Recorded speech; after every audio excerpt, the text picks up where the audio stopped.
ma è un'illusione che spiegare non si può. Non so cosa ho toccato, son forse allucinato e non ricordo se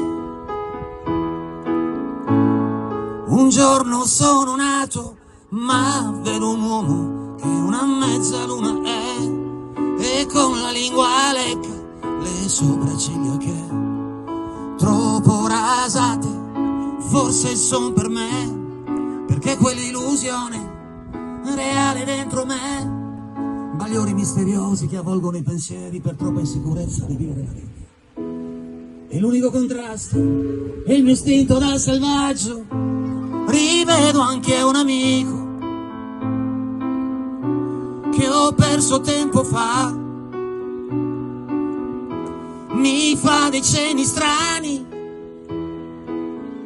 capire lo vorrei, adesso la